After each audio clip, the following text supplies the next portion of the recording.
Hi, this is Majinoni, and here's my comic haul for May 5th, 2010. We start off with the Brightest Day #1.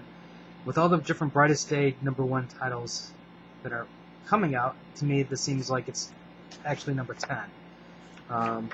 Start off with Sinestro and Green Lantern going, "Hey, what's this? I don't know. Looks like a white lantern. I wonder what that means."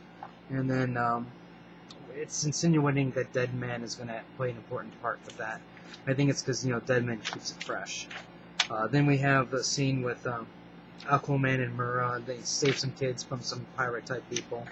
And what's actually kind of cool is Aquaman summons some sea creatures to help him out. Turns out he summons an undead giant squid, which destroys the boat. And then he also summons an undead shark, which was very cool because it chomps on the sky. If you have more of this, I guarantee I will buy every single Aquaman book ever, as long as this stuff is in it. You have a guy owning the shop, and people are like, "Hey, Aquaman's alive! Isn't that the greatest thing?" And he goes, "Well, yeah, man, that's awesome. So I'm gonna kill you all." And I won't tell you who he is yet. And then you have the Firestorm thing with Ronnie and Jason. They hate each other, and it's understandable.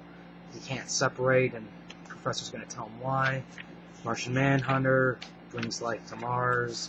Old dark thing, death, flashback. The Hawks, as you can tell, that's a really important part of the story since it only gets a couple pages. The Hawks also like to keep it fresh. Lots of death, lots of blood. I approve. And somebody's looking for their dead skeleton bodies. Then you have a guy who murdered people with a knife going into the water, and you'll just have to buy the book to find out. Next up is Robin, #12. Ra's al Ghul, fiendish plans stopped. All of the fiendish plans are stopped. They battle. Ra's al Ghul gets angry. More storyline. Kicks him out the window. Timmy Drake falls to his death. Saved by Batman. I love Damian. Damian is awesome. He accuses what's her name? Stephanie. This Batgirl of stuffing her bras. And that part's cool. Then we find out that Ra's al Ghul's whole intention is to test Tim Drake to find out if he's a suitable father for his next grandson. And then, of course, they're going to do the Bruce Wayne's alive. And personally, I think that's a stupid storyline because Bruce Wayne would never, ever in a million years leave clues that, hey, I'm alive in the past. I think he'd be a little bit more direct. Next is X-Men Second Coming. This is 524. This is chapter 6 in the story arc. I don't know what I can say about this. Just the fact this is what happened after Nightcrawler dies. Team is in mourning, blah, blah, blah. Fiendish plans are on set. Magneto wakes up. Hope better be worth it. I don't know how worth it she's going to be. We'll just have to find out. Beast comes in saying it's on your head. Your watch, Mr. Summers. I knew something like this was going to happen. And blah, blah, blah. And then Storm's somehow back from Jim Ward for this. And it looks like there might be some kind of rift in the team. I'm not saying they're breaking up, but just a little rift. Let's put it this way. If you've been reading this, buy it. If you haven't, don't buy this. I mean, it's a horrible jumping part. Go get the earlier issues. Amazing Spider-Man. This is 630. I really like this. This is really good. I really love the artwork. You have some interaction between Spider-Man and Black Cat. Black Cat flirts. Spider-Man goes, "Hey, there's a danger guy here." It's Kirk Connors trying to reconnect with his son. Tries to connect with his lab assistant, but his boss takes the lab assistant out. Kirk Connors is slowly losing his mind. That's because he's not keeping it fresh like the others. You have Peter Parker going on a date, who's not maybe a date, but he'll tell everybody it's a date with Charlie. I kind of like the storyline right here. It's kind of cute. It's innocent. I approve. Then he goes back to Lizard.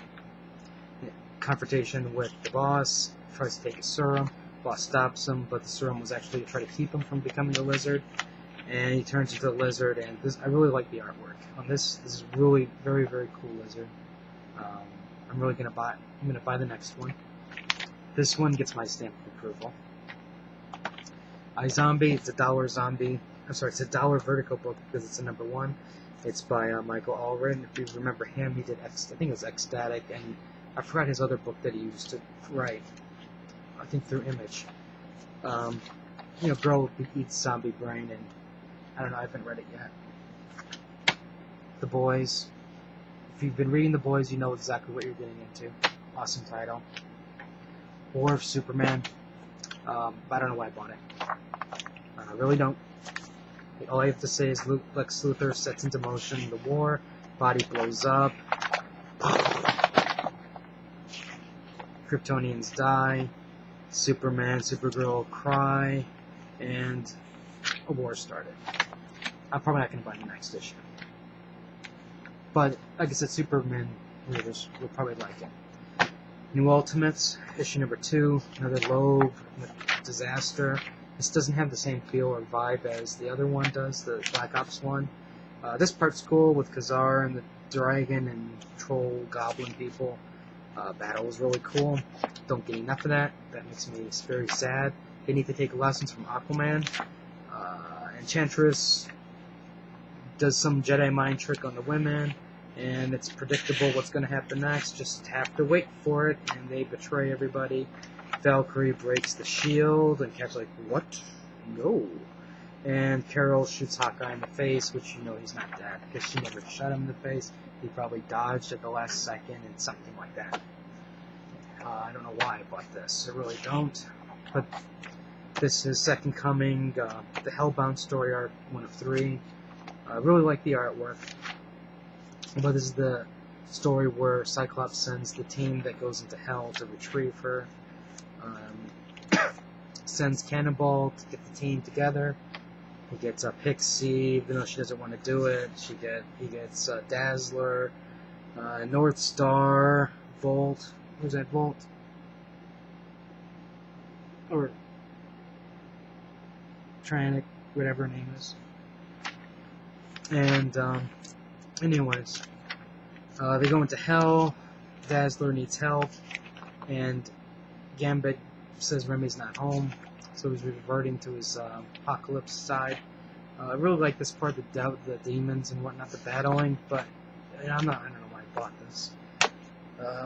Then we get the short story of how she made her soul sword, which is like, if you didn't read it, I guess it's helpful, but I already read it, so it's no added value to me. I really don't know why I bought it. I just wish they'd just put this entire storyline over. I just wish it'd just be done. Not the Second Coming, but this Descent into Hell stuff. Let's get something new. And finally, I bought The Gray Man Volume 17. This is a Shonen Jump manga. This is a very cool manga.